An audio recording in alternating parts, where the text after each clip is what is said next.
Hello बच्चों, आज motion का थर्ड लेक्चर है। इस लेक्चर में हम ग्राफ के बारे में पढ़ेंगे।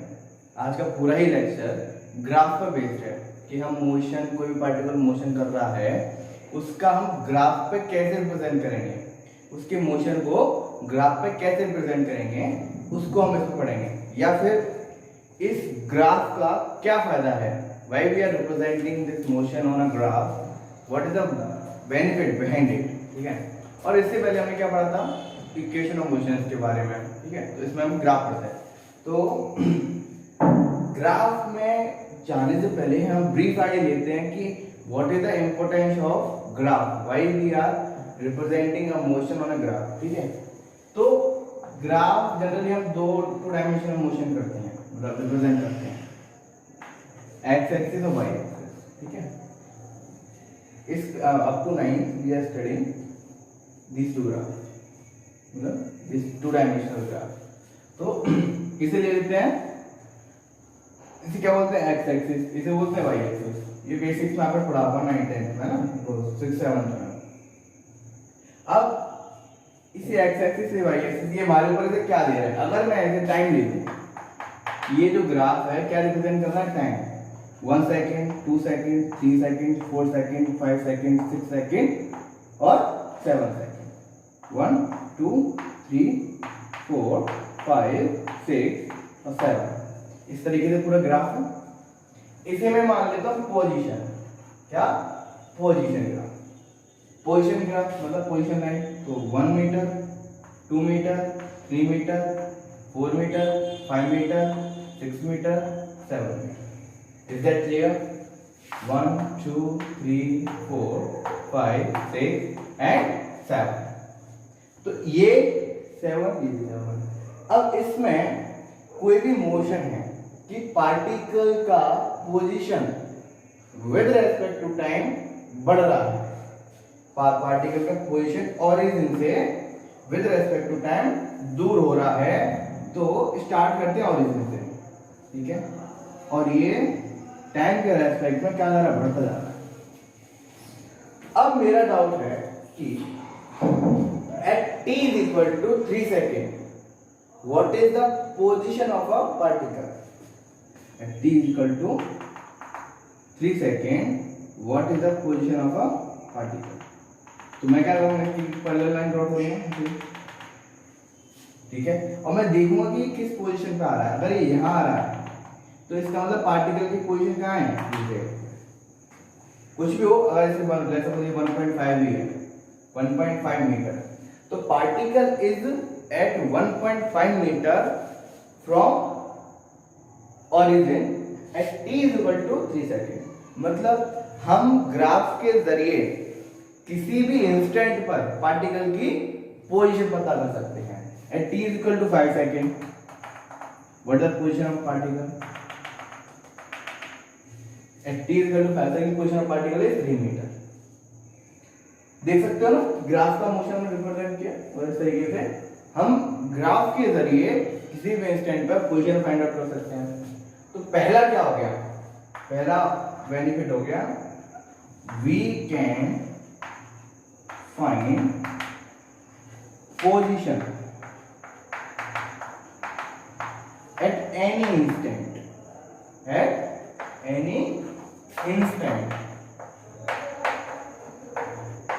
इंस्टेंट मतलब किसी भी पर्टिकुलर टाइम पर, स्मॉल टाइम इंटरवल में क्या पोजीशन है। ठीक, दूसरा बेनिफिट क्या है, through the graph we can find the average velocity. किसी भी पार्टिकल का मोशन कैसा है, यूनिफॉर्म नहीं है, तो उसकी हम क्या निकाल सकते हैं, एवरेज वेलोसिटी निकालते हैं बड़े इजी तरीके से। किससे, ग्राफ के जरिए। तो हमारा एवरेज वेलोसिटी का फॉर्मूला क्या होता है, टोटल डिस्प्लेसमेंट अपॉन टाइम। यही तो होता है टोटल टाइम इंटरवल, यही तो होता है हमारा एवरेज वेलोसिटी का फॉर्मूला, वी एवरेज। अब मैंने पूछा कि eight in the given time interval t is equal to 3 second and t is equal to 5 second. इस टाइम इंटरवल में एवरेज वेलोसिटी क्या होगी?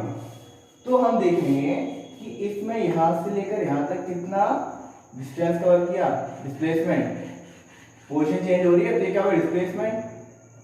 क्लियर? इसमें तो 1.5 to 3, तो टोटल डिस्प्लेसमेंट कितना आ गया, 1.5 मीटर।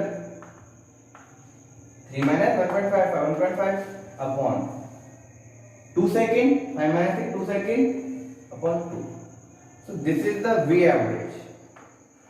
ठीक है, तो सेकंड पॉइंट क्या हो गया, we can find average velocity, we can find average velocity. ठीक है, और क्या पता कर सकते हैं हम इसमें, एवरेज वेलोसिटी पता कर सकते हैं। और क्या कर सकते हैं पता,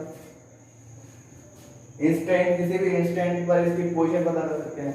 अगर कोई दिमाग में, अब आपको इस पर देखना है, चीजों को एनालाइज करना है ना।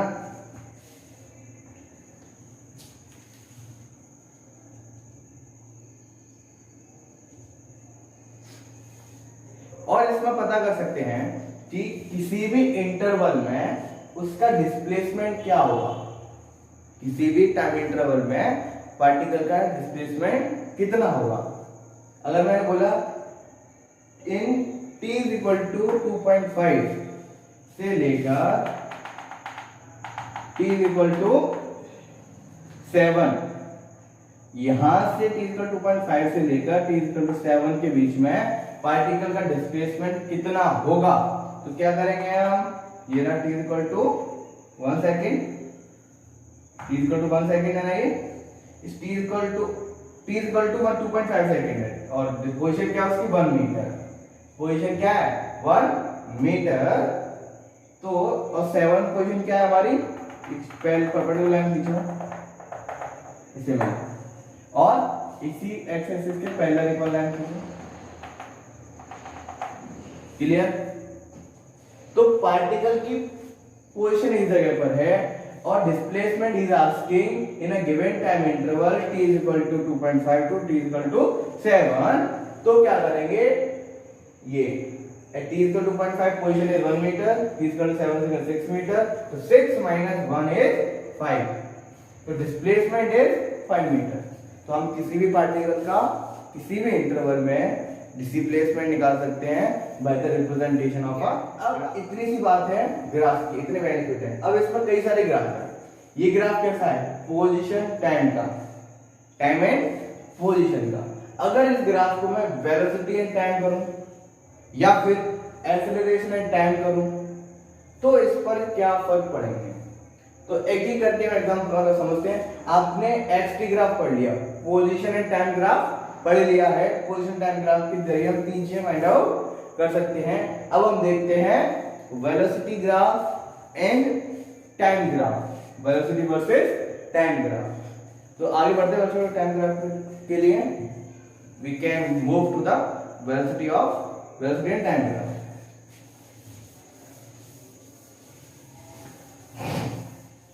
अब देखते हैं VT graph.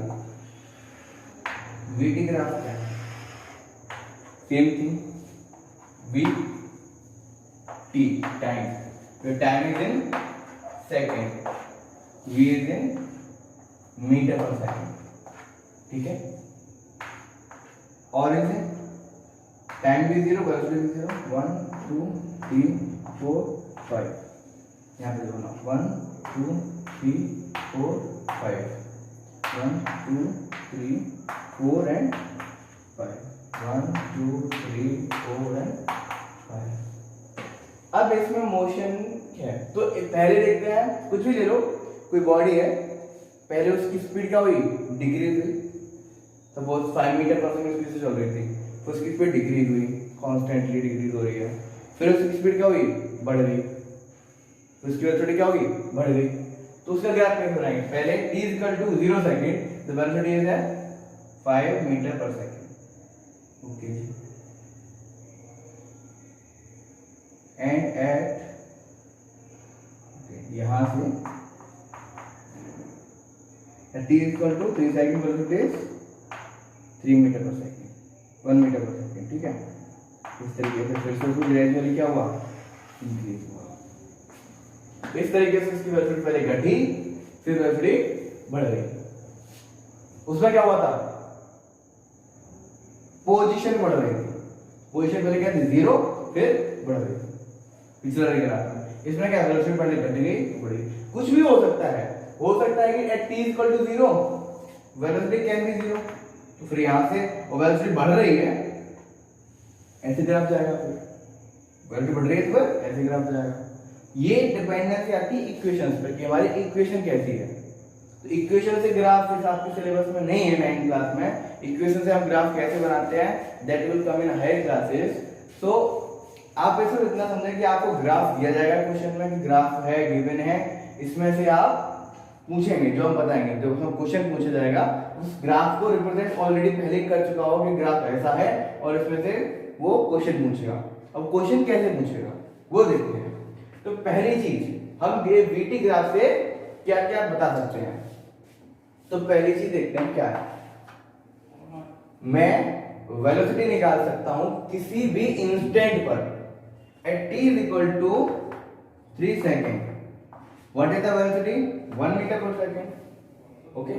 Eight t = 2 second, at t = 2 second, what is the velocity, 2 metre पर सेकेंड, ठीक है। At t = 3 second, what is the velocity, t = 1 point something, या t = 1 second, what is the velocity, something here 3.5, ठीक है। इस तरीके से हम क्या निकाल सकते हैं, किसी भी इंस्टेंट पे क्या निकाल सकते हैं हम, velocity. So we can find v instantaneous। इतना क्लियर है सबको, ओके। अब आगे बढ़ते हैं दूसरा, we can find v instantaneous with the help of graph। दूसरी चीज, we can find average acceleration, average acceleration, we can find average acceleration। How, हमें पता है एवरेज एक्सेलरेशन क्या होता है, the change in velocity with respect to time is called as average acceleration या फिर एक्सेलरेशन, ओके। तो चेंज इन वेलोसिटी, तो मैं कहूं at t in a given time interval t = 2 and t = 3, in this given time interval what is the average acceleration of a particle, average acceleration. तो average acceleration के लिए तो t = 2 second पर क्या है इसकी वेलोसिटी, 2 मीटर पर second. At t = 4 second, what is the velocity, 1 metre पर second. So at t = 2 and t = 1, समझना ध्यान से, t = 2 और t = 4, तो 4 सेकंड पे क्या है, 1, तो फाइनल माइनस इनिशियल होता है, तो 1 - 2 अपॉन टाइम इंटरवल, ये टाइम कितना सेकंड है, 2 सेकंड, 4 - 2 2 सेकंड, तो -1/2 इज क्या हो गया, फिर 0.5 कैसा, माइनस का मीटर पर second square, average v average. सबको समझ में आया, यहां से लेकर यहां तक v एवरेज क्या होगा, -0.5 मीटर पर सेकेंड। कोई दिक्कत, चलो हम इससे क्या निकाल सकते हैं, एवरेज एक्सेलरेशन, और क्या निकाल सकते हैं, एवरेज एक्सेलरेशन के निकालने का वही तरीका क्या, v final minus v initial, delta v upon delta t, this is v average. और क्या निकाल सकते हैं हम, इससे निकाल सकते हैं हम डिस्प्लेसमेंट। क्या निकाल सकते हैं, displacement in a given time interval, what is the displacement. तो टाइम इंटरवल वही ले लेते हैं, फिर से हम 2 और 4, तो 2 और इस टाइम इंटरवल में डिस्प्लेसमेंट क्या होगा, इसका एरिया, जितना एरिया अंडर द कर्व है वो क्या होता है, डिस्प्लेसमेंट होता है। जितना इसके एरिया है इस कर्व के अंडर में और इससे ऊपर, इस एक्सिस से ऊपर और इस कर्व के नीचे जो जो एरिया है इस टाइम इंटरवल के बीच में, वो एरिया क्या होगा, डिस्प्लेसमेंट। ठीक है, क्या होगा, डिस्प्लेसमेंट। तो एक बार इसे हम यूनिट से सेटिस्फाई कर लेते हैं, जैसे यूनिट से। तो एरिया का क्या होगा, v इंटू टी।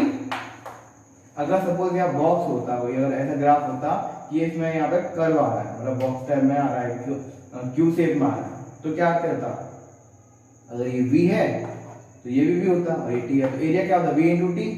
करेक्ट। तो v इंटू टी हो गया इसका एरिया। इसका एरिया नहीं, सपोज ऐसा कुछ आ रहा है उसका एरिया। तो यूनिट सेटिस्फाई करते तो मीटर पर second into t into second equal to meter. तो एरिया तो भाई क्या मिलेगा हमारा, में यूनिट मीटर। मीटर किसकी यूनिट होती है, डिस्प्लेसमेंट की। समझ में आ रहा है ना कि हमारा ये गिवन ये जो एरिया है वो क्या देगा, डिस्प्लेसमेंट देगा। वीटी ग्राफ का एरिया अंडर कर्व क्या देता है, डिस्प्लेसमेंट देता है। इसको अगर ये ग्राफ, ये वाला ग्राफ ऐसे ना जाकर कुछ अलग तरीके से जाए, इसको ग्राफ को थोड़ा चेंज करते हैं और कुछ अलग तरीके से बनाते हैं। ठीक है, तो अलग तरीके से कैसे बनाते हैं देखते हैं। कि जैसे ये ग्राफ हमारा सेम वही सिचुएशन है, सेम कोऑर्डिनेट, इट्स मूविंग, ऐसे आ रहा है और ऐसे चल रहा है। क्लियर। अब मैं पूछता हूं आपसे कि in a given time interval 1 to 5, in a given time interval 1 to 5 area under curve क्या होगा, या फिर मैं पूछूं डिस्प्लेसमेंट क्या होगा in a given time interval 1 to 5। तो हम वही काम करेंगे, एरिया इसका क्या होगा, एरिया अंडर ये होगा पूरा। अब ये टेंशन वाले कि सर इसमें कर्व है, इसकी कोई डायमेंशन नहीं पता हमें, तो इसका एरिया हम कैसे निकालेंगे। जब अगर डिस्प्लेसमेंट पूछेगा तो एक वैलिड फिगर देगा जिसका आपको डायमेंशन पता होगा और आप उसका एरिया भी निकाल सकते हो, कुछ इस टाइप का फिगर देगा। ऐसे ही कोई टेढ़ी मेढ़ी फिगर नहीं देगा, है ना, क्वेश्चंस में। अब 5 में ये ना, ये भी तो एरिया अंडर कर्व हो गया ना, एक्सिस की तरफ एरिया अंडर कर्व, एक्सिस की तरफ एरिया अंडर कर्व फिर क्या हो गया, ये क्या हो गया, एरिया अंडर कर्व। अब सर इसमें और इसमें डिफरेंस क्या है, इसमें डिफरेंस ये है माय डियर कि ये कर्व नेगेटिव है, ये वाला कर्व पॉजिटिव है। We will consider it as positive displacement और इसे बोलेंगे नेगेटिव डिस्प्लेसमेंट। मतलब क्या है यहां पर, मतलब ये है कि जो इसमें बॉडी का ओरिजिन ये मान लो, ओरिजिन स्ट्रेट लाइन में मोशन कर रही है बॉडी, तो पहले ऐसे गई यहां तक, जैसे ही इस पॉइंट पे आएगी, कोई बॉडी है इस पॉइंट पे जैसे पहुंची, ठीक है, फिर यहां से इस पॉइंट पे क्या हुई है, एंड पॉइंट पे, फिर यहां से जैसी वेलोसिटी नीचे जा रही है तो पोजीशन क्या हो रही है, बैक हो रही है। पोजीशन क्या हो रही है, बैक हो रही है, बैक हो रही है। अब यहां रुक गई, सपोज यहां तक पहुंच पाए, फिर हम पोजीशन बैक होते होते यहां तक पहुंच पाए, तो डिस्प्लेसमेंट कितना होगा, यही तो होगा। इतना समझ में आ रहा है कि ये इसका क्या मतलब है, यहां से लेकर यहां तक का मतलब ये है कि हम इस डायरेक्शन में चल रहे हैं। जैसे ही ये लाइन, ये कर्व इसके नीचे जाएगा डी एक्सिस के, तो क्या होगा, इसका मतलब ये है कि अब बॉडी ने बैक आना स्टार्ट कर दिया है। तो अब डिस्प्लेसमेंट क्या होगा, तो डिस्प्लेसमेंट हम निकालेंगे this curve area, this area, this positive area, area positive minus area negative is equal to the displacement. इसे यहां इस एरिया में से इस एरिया घटाएंगे तो क्या निकल के आएगा, displacement of the body. It can be positive, it can be negative, anything is this. क्योंकि डिस्प्लेसमेंट जीरो हो सकता है, पॉजिटिव हो सकता है और नेगेटिव भी हो सकता है। तो चौथी चीज क्या आ गई हमारी, ये आ गई, देखो समझ लो लिखना क्या है इसका, ठीक है। और कुछ अब आगे बढ़ते हैं हम एटी ग्राफ में। हमने दो ग्राफ पढ़ लिए, एक्सटी ग्राफ और वीटी ग्राफ। एक्सटी ग्राफ से हम क्या क्या फाइंड आउट कर सकते हैं, instantaneous displacement we can find, instantaneous position of particle, average velocity we can find, और क्या फाइंड आउट कर सकते हैं, ये दो चीजें बताएंगे। एक्सटी ग्राफ में क्या क्या फाइंड कर सकते हैं, instantaneous position, instantaneous average velocity, और वीटी ग्राफ में क्या क्या फाइंड आउट कर सकते हैं, इन वी इंस्टेंटेनियस किसी भी इंस्टेंट पर उसकी वेलोसिटी फाइंड आउट कर सकते हैं, average velocity we can find, average acceleration, और area under curve will give the displacement of a particle. किसी भी इंटरवल में हम किसी भी पार्टिकल का डिस्प्लेसमेंट फाइंड आउट कर सकते हैं with the help of graph. That's why graph is very important for a motion of a particle. किसी भी मोशन को रिप्रेजेंट करने के लिए ग्राफ बड़ा इजी वे है, सीधा ग्राफ बनाओ, कई सारी चीजें हम सिर्फ देखते ही बता सकते हैं, या this is how the kinematics of a particle, कि उसकी चीजें क्या है, डिस्प्लेसमेंट क्या होगा, एक्सेलरेशन क्या होगा, उसकी वेलोसिटी क्या होगी किसी भी इंस्टेंट पर। ओके, तो आगे बढ़ते हैं हम एक्सेलरेशन टाइम ग्राफ में। ये एक्सेलरेशन टाइम ग्राफ क्या होता है,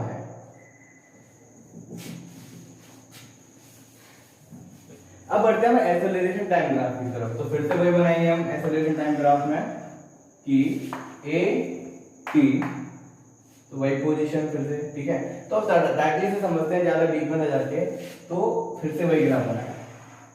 इसमें पहली चीज हम क्या फाइंड आउट कर सकते हैं, इंस्टेंटेनियस एक्सेलरेशन। पहली चीज ए इंस्टेंटेनियस, किसी भी इंस्टेंट पर क्या निकाल सकते हैं हम, किसी भी टाइम पर एक्सेलरेशन निकाल सकते हैं।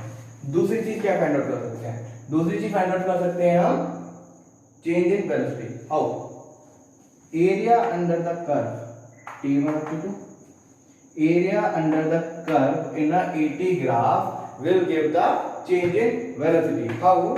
A equal to delta V upon delta T time interval. तो delta V is equal to A into delta T. This is representing the area A into T, area AT graph में ना, तो ये area represent करेगा। This area will give the change. The area of this shaded part is equal to the velocity, change in velocity. This is how we can find the change in velocity. ठीक है, तो ये सारी चीजें हम इसमें find out कर सकते हैं एडी ग्राफ में।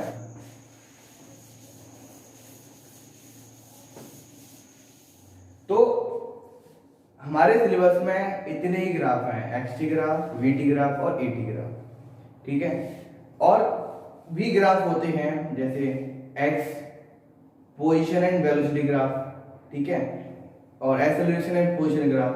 तो उन सारी चीजों को अगर आप मुझे कमेंट बॉक्स में बताइए कि इन सारी चीजों को भी आप पढ़ाएं या नहीं पढ़ाएं, ठीक है। लेकिन 9th क्लास में इतने ही ग्राफ्स होते हैं, इतने ही ग्राफ्स में क्वेश्चन बनते हैं। If you are interested then I can teach you those graphs also, ठीक है। तो आज के लिए इतना बहुत है, तो आगे हम पढ़ते हैं, आगे हम इस पे प्रैक्टिस लेक्चर बनाएंगे। इसी चैप्टर का, मोशन चैप्टर के लिए एक प्रैक्टिस लेक्चर बनाएंगे जिसमें हम करीब 30 to 45 मिनट हम एक क्वेश्चन ही करेंगे, जिसमें करीब 10 से 15 क्वेश्चन हम एक लेक्चर में पूरा कंप्लीट करेंगे। और बड़े इंपॉर्टेंट क्वेश्चन जो अक्सर पूछे जाते हैं, कॉम्पिटिशन एग्जाम में पूछे जाते हैं, बोर्ड में पूछे जाते हैं, है ना, जनरल रिलेटेड क्वेश्चन होते हैं। तो आज इतना। तो अगर आप इसमें और प्रैक्टिस करना चाहते हैं, अपने डाउट पूछना चाहते हैं, कोई और डाउट हो तो डाउट पूछना चाहते हैं, तो एक काम करें आप कि इसमें 9634 698327 इस नंबर पर अपना नेम, क्लास और एड्रेस, ये तीन चीजें व्हाट्सएप पर है, so that we can add you in our group there many students are studying. और आपको वहां पर डाउट में डाउट पूछने का, अपनी बातें रखने का पूरा मौका दिया जाएगा। तो आज के लिए गुड बाय। और ये भूले ना, आप व्हाट्सएप कीजिए और ऐड होइए, इस क्रूशियल टाइम में अपनी पढ़ाई कीजिए। Don't waste your time, if you will take it as व्यर्थ, अगर आप इस टाइम को व्यर्थ मानेंगे तो ये व्यर्थ ही है, इसे वर्थ मान के चलिए। They will make you, they will mould you in a new version. Okay, so bye, good bye, आज के लिए जय हिंद।